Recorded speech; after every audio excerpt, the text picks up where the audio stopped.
The year was 1872, and the small town of Redemption had seen its fair share of dust storms, cattle rustlers, and the occasional gunfight.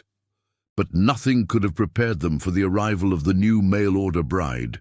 News of her exotic beauty from far-off China had spread through the town like wildfire, igniting a mixture of curiosity and anticipation among the townsfolk.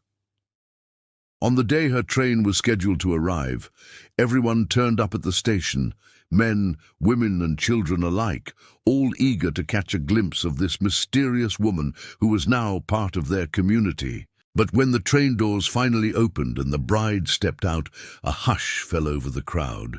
It wasn't just her appearance that stunned them, but also something else, something hidden beneath the layers of her fine clothes. The crowd parted like the Red Sea, allowing her to walk through the center of the crowd. Each step she took echoed the mystery that surrounded her. She seemed out of place, like a flower blooming in the concrete jungle.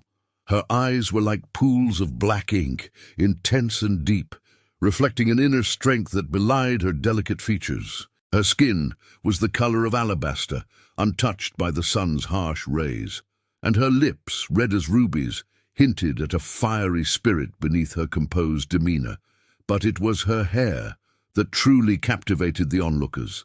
A cascade of raven black, it flowed down her back like a silken waterfall. As she walked, heads turned, not daring to break the silence that had fallen over the crowd. Some saw in her a symbol of the changing times, a reminder that the Wild West was evolving, becoming less about rugged individualism and more about forging connections in the vast emptiness. Others couldn't help but feel a sense of foreboding, as if this stranger's arrival would stir up emotions and events that could change Redemption forever. Suddenly, a loud voice boomed through the station, shattering the spell that the bride had woven. "Well, well, what do we have here?" drawled a man with a toothpick hanging from his mouth and a sneer twisting his face. "A real live Oriental." The man's name was Cletus, and he was known for his crude humor and even cruder manners. "So, who wants to buy a ticket to see the freak show?" he continued, gesturing towards the bride with a flourish. The bride remained composed, her chin tilted slightly upwards, her eyes flashing with annoyance.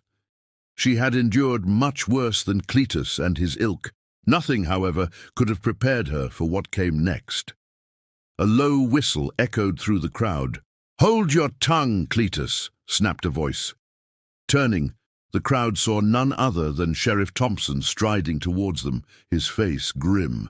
"Seems to me like you're forgetting yourself," the sheriff said, his voice like gravel on stone. "This here is a human being, not some carnival sideshow." With that, he turned back to the bride, offering her a hand. "Welcome to Redemption, ma'am. I'm the sheriff. Now, how can I help you?"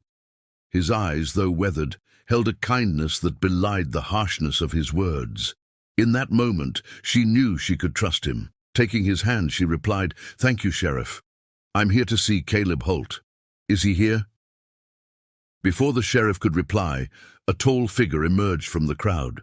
His face was etched with the hardships of the frontier life, but his eyes twinkled with a warmth that was disarming. "Caleb," she whispered, her voice echoing with emotion. Relief and joy washed over her. Finally, after months of anticipation, she was here in the arms of her long-awaited love. Or so she thought. For when Caleb saw her, his face drained of color, and he stumbled back, his eyes wide with disbelief. You're not Olivia," he stammered, his voice betraying his shock. The smile that had been playing on her lips vanished, leaving her face ashen. Confused and hurt, she looked from Caleb to the sheriff, searching for an explanation. What had she not understood? Why was Caleb reacting this way? Had he not been expecting her? Before she could question him further, Cletus, who had been watching the exchange with a smirk on his face, burst into laughter.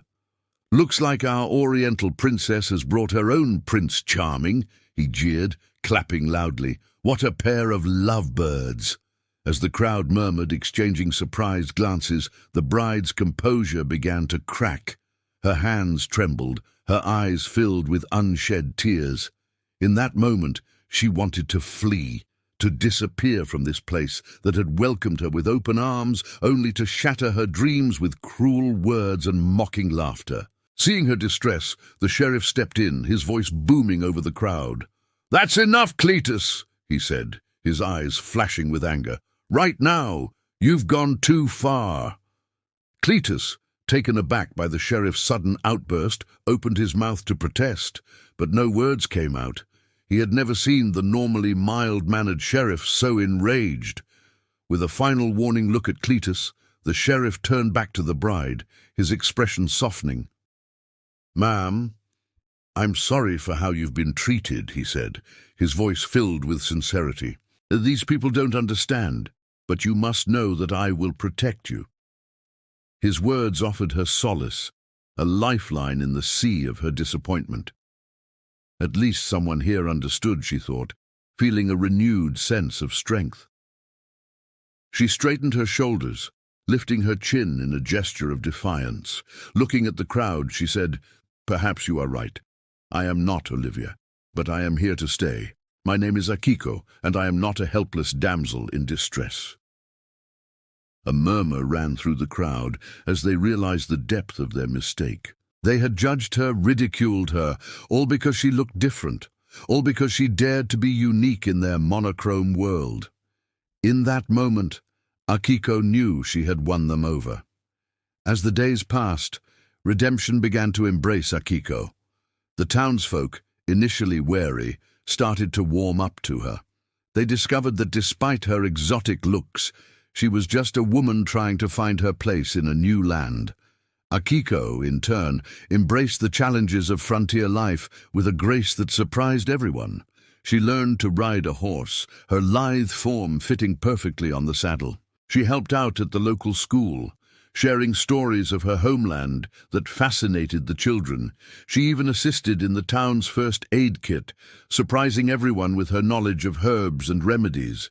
Yet there was a constant shadow over her happiness, Caleb. Why had he not recognized her? Was it just forgetfulness or something more sinister? One evening, as Akiko sat by the window of her house, lost in thought, Caleb appeared at her doorstep. He looked haggard, as if the weight of the world had fallen on his shoulders. "Akiko, I'm so sorry," he began, his voice rough with emotion. "I didn't recognize you because I never thought a mail-order bride would choose me." He paused, his eyes dropping to the floor. "Not because I didn't want you, but because I didn't think I deserved you." As Caleb spoke, pieces of the puzzle fell into place for Akiko. It wasn't that Caleb had been unkind. He had simply been struggling, burdened by the harsh realities of his life. Hearing his confession, Akiko felt a surge of empathy. "Caleb, you don't understand," she said, reaching out to touch his arm. "I chose you because your letter spoke of a man who valued honesty and hard work. I saw a kindred spirit in you, not a man burdened by his circumstances." Caleb's eyes met hers, surprise and gratitude evident in their depths. He reached out, taking her hand in his. In that moment, there was no awkwardness, no barrier between them. There was just two souls connecting, understanding each other in a way that transcended physical attraction. With Caleb's apology and the townspeople's acceptance, life in redemption settled into a new rhythm. Akiko found joy in the simplest of things, the laughter of children playing, the camaraderie of neighbors sharing a meal, the quiet companionship of Caleb by her side. One starlit night, as Caleb and Akiko stood on the porch of their home, watching the Milky Way stretch across the night sky, Caleb turned to her, his eyes shining with love. "Akiko," he began, "from the moment I saw you standing at the train station, I knew you were the one for me. Will you marry me?" Tears welled up in Akiko's eyes as she nodded, unable to speak past the lump in her throat. In the coming months, Akiko gave birth to a baby boy, whom they named Caleb Jr. Life had dealt them its share of hardships, but now, looking at his sleeping face, Caleb knew that they would face whatever challenges lay ahead, together. The story of Akiko became a part of redemption's lore, a reminder that sometimes the most unexpected journeys lead to the most beautiful destinations. And as for Akiko, she proved that a woman's strength and resilience knows no bounds. She had come to the Wild West as a mail-order bride, but she left an indelible mark on the town, proving that love knows no race, no color, and certainly no borders.